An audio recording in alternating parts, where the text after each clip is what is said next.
আসসালামু আলাইকুম এভরিওয়ান, নতুন একটি ভিডিওতে আপনাদেরকে ওয়েলকাম।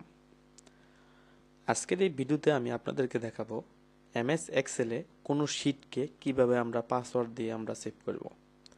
অর্থাৎ এমএস এক্সেলের মাধ্যমে আমরা অনেক ধরনের কাজ করে থাকি, তো ওই শিটগুলোকে কিভাবে আমরা পাসওয়ার্ড দিয়ে আমরা সেভ করব সেই বিষয়টি বন্ধুরা আজকের এই ভিডিওতে আমি আপনাদেরকে দেখাবো।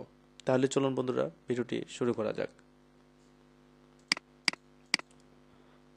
তার জন্য আমাকে একটি এমএস এক্সেল ডকুমেন্ট ওপেন করে নিতে হবে।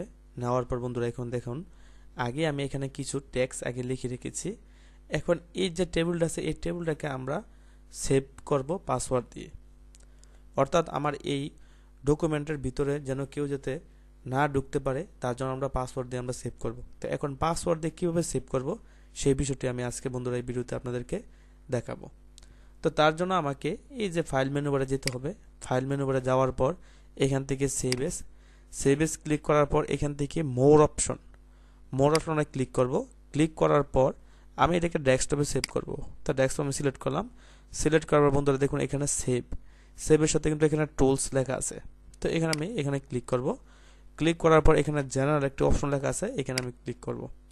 ক্লিক করার পর এখান থেকে আমি পাসওয়ার্ড দিয়ে দিব। তারপর পাসওয়ার্ড টু মডিফাই, আবার একই পাসওয়ার্ড আমি দিয়ে দেবো। এখান থেকে দিয়ে দেওয়ার পর ওকেতে ক্লিক করব। আবার এখানে রিটার্ন পাসওয়ার্ড দিয়ে দিব।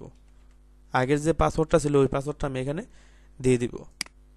দিয়ে দেওয়ার পর এখানে আবারও পাসওয়ার্ড দিয়ে দিব। অর্থাৎ পুনরায় আগের পাসওয়ার্ডটাই আমরা এখানে দিয়ে দিব। দিয়ে দেওয়ার পর এখান থেকে আমরা সেভে ক্লিক করব। ইয়েস। তো এখন বন্ধুরা আমি এই ওয়ার্কশিট থেকে বের হয়ে যাব। বের হয়ে যাওয়ার পর এখান থেকে বন্ধুরা দেখুন এই যে এক্সেল শিট, এটা হচ্ছে আমার যে ওয়ার্কশিটটা। তো এখানে আমি এটার ভিতরে যদি এখন প্রবেশ করতে যাই তাহলে আমাকে পাসওয়ার্ড দিয়ে প্রবেশ করতে হবে। তো যেরকম বন্ধুরা আমি এটার ভিতরে প্রবেশ করব, তার জন্য মাউজের লেফট বাটন ডাবল ক্লিক করব। ক্লিক করার পর বন্ধুরা দেখুন এখানে কিন্তু পাসওয়ার্ড কিন্তু আমার কিন্তু চাচ্ছে। তো আমি পাসওয়ার্ড দিয়ে দেওয়ার পর ওকেতে ক্লিক করব। ক্লিক করার পর আবার পাসওয়ার্ড দিব।